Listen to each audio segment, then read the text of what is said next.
राधे राधे दोस्तों, पूजा पाठरश्मि के साथ चैनल में आप सबका स्वागत है। तो ज्येष्ठ माह की अमावस्या तिथि की शुरुआत 18 मई 2023 को रात 9:42 पर शुरू होगी। समापन 19 मई को 9:22 पर होगा। उदया तिथि के अनुसार यह व्रत 19 मई को रखा जाएगा, तो आपको व्रत 19 मई को रखना है। पौराणिक मान्यता के अनुसार देवी सावित्री ने पति सत्यवान के प्राणों की रक्षा के लिए लगातार 3 दिन व्रत रखा। यही वजह है कि कुछ जगहों पर वट सावित्री व्रत ज्येष्ठ महीने की पूर्णिमा या अमावस्या के 3 दिन पहले से शुरू हो जाता है। ये व्रत त्रयोदशी तिथि से शुरू होता है और अमावस्या के दिन बरगद पेड़ की पूजा और परिक्रमा कर सौभाग्य की कामना की जाती है। तो आपको व्रत कैसे करना है, व्रत की पूजा विधि में आप सबको इस वीडियो में लेके आई हूँ। सबसे पहले एक पटा या चौकी बिछा लीजिए। आप अगर घर पर पूजन कर रहे हैं, भगवान सत्यवान और सावित्री की फोटो या तस्वीर है तो वो रख लीजिए। अगर नहीं है तो आप शिव परिवार की फोटो रख लीजिए, कलश स्थापित कर लीजिए। गौरी गणेश को आप बिठा लीजिए। गौरी गणेश किसी भी पूजन में सर्वप्रथम हमें गौरी गणेश का पूजन करना होता है। अगर घर पर पूजन कर रहे हैं तो वट की छोटी सी डाल ले आइए, जिसे आप गमले पर लगा लीजिए और इस तरह से आप चौकी पर सारे भगवानों को बैठा कर अच्छे से पूजन करना प्रारंभ कर दीजिए। उसके बाद एक कोई चुनरी ले लीजिए जो इस तरह से आपको वट सावित्री या वट के पेड़ पर आपको इस तरह से उड़ा देनी है। फिर उसके बाद सबसे पहले आचमन करके खुद को शुद्ध कर लेना है और इस तरह से आपको 16 श्रृंगार करके ही पूजन करने बैठना है। जितना हो सके आप उतना ज़्यादा तैयार हो जाइए। हो सके तो शादी का जोड़ा पहनिए। अगर शादी का जोड़ा किसी कारणवश नहीं पहन पाते या फिर बहुत ज़्यादा भारी हमारे पास नहीं रखा है, अगर आप पहली बार व्रत रखने वाले हैं तो आप यहाँ कई जगहों का रिवाज रहता है कि सारा सामान मायके से आता है। जो आप बायनाएँ चढ़ाने वाले हैं, सास को देने वाले हैं और खुद भी जो तैयार होने वाले हैं वो भी आपको ससुर मायके से ही आता है। फिर उसके बाद आप हल्दी कुमकुम से सारे भगवानों का पूजन कर दीजिए। और मैं चंदन भगवान भोलेनाथ को लगा रही हूँ क्योंकि उन्हें हल्दी कुमकुम नहीं लगती। उसके बाद वट वृक्ष जो रखा आपने लगाया है उसको अच्छे से जल से सींच दीजिए। फिर उसके बाद हल्दी कुमकुम से अच्छे से लगा दीजिए। इस तरह से आपको पहले पूजा की जो सामग्री है उसका वीडियो मैंने पहले ही लिंक डाल दिया है चैनल पर। आप सबने नहीं देखा तो मेरे चैनल पर चले जा कर के देख सकते हो। कई जगहों के सब जगह के देखिए रीति रिवाज अलग होते हैं। सब लोग अपने अपने हिसाब से पूजन करते हैं। तो ये आप अपने घर के बड़े बूढ़ों से पूछ करके पूजन करेंगे तो ज़्यादा सही रहता है। क्या होता है, हम कोई भी गलतियाँ नहीं करते हैं। हमें कोई भी नया नियम नहीं लाना चाहिए पूजन करते समय। हमें अपने पुराने नियमों के अनुसार ही पूजन करना चाहिए।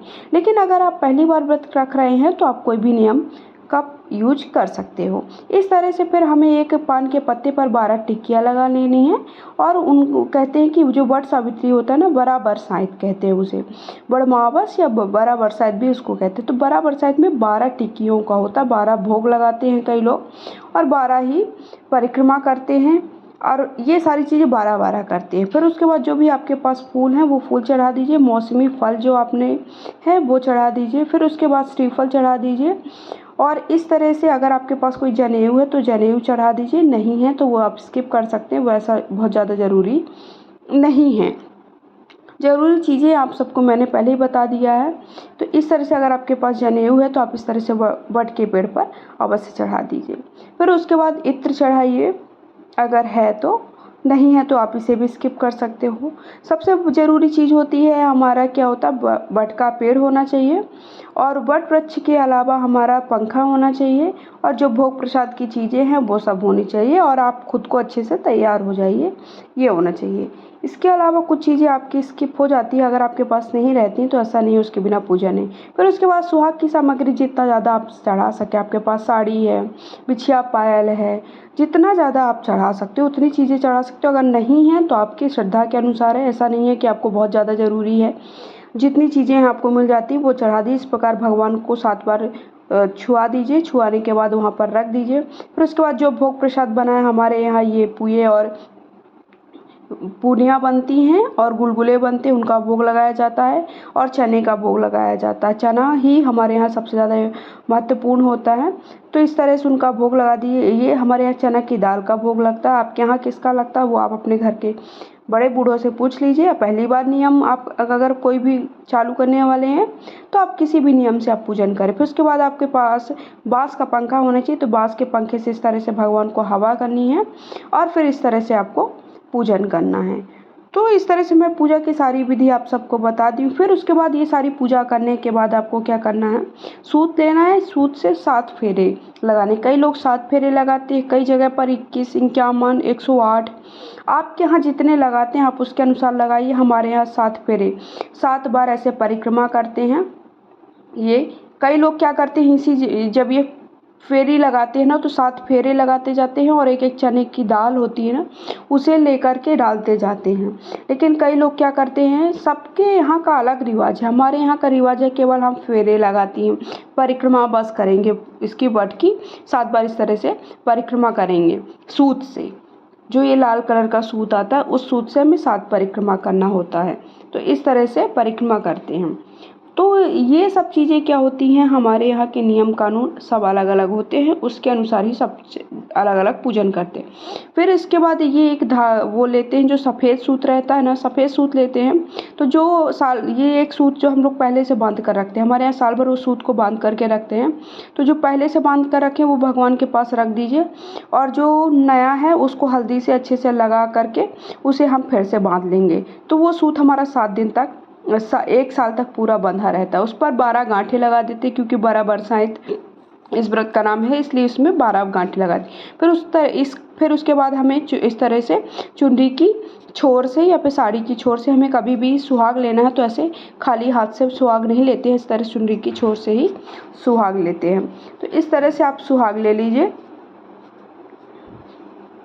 है कि जो स्त्रियां सावित्री व्रत करती हैं वो पौत्र धन प्राप्त कर चिरकाल तक पृथ्वी पर सुख भोग कर पति के साथ ब्रह्मलोक में स्थान पाती हैं। यह व्रत सुहागिनों के लिए सौभाग्यवर्धक, पापहारक, दुख प्राण नाशक माना गया है। इसका फल करवा चौथ के व्रत के ही समान होता है।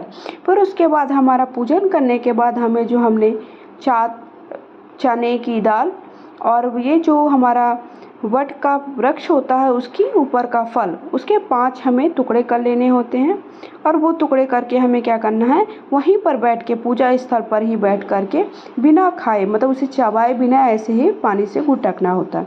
फिर उसके बाद हम लोग कर लेंगे कोई भी आरती। आप भगवान सावित्री सत्यवान की कोई आरती है तो वो आरती कर सकते हैं कथा सुनने के बाद। सबसे पहले आपको इसमें कथा भी सुनना है। कथा सुनने के बाद हमें सावित्री सत्यवान की आरती कर लेनी है और आरती करने के बाद इस तरह से आरती कर लीजिए। आरती करने के बाद हमें पति का पूजन करना है। तो अगर आपके पास सावित्री सत्यवान की कोई आरती है तो वो कर सकते हैं। अगर आरती नहीं है तो आप शिव परिवार की आरती, ओम जय शिव ओमकारा की आरती कर लीजिए। पहले गणेश भगवान की कर लीजिए, जय गणेश की, और फिर उसके बाद ओम जय शिव ओमकारा की आरती कर लीजिए। फिर इस तरह से आपको करना है पति का पूजन। पति का पूजन करने के बाद ही हमारा व्रत संपन्न होता है। तो आई होप आप सबको ये वीडियो बहुत ज़्यादा पसंद आया हो। आपकी जानकारी जो भी है वो आपको समझ में आ गया होगा। पहली बार व्रत रखने वाले हैं तो भी पर समझ में आ गया है। और अगर कोई डाउट है, कुछ पूछना चाहते तो कमेंट बॉक्स में जाकर ज़रूर पूछिएगा। वीडियो कैसा लगा ये बताइएगा और कमेंट में जाकर के ओम नमः शिवाय, श्री राधे राधे लिखिए। धन्यवाद।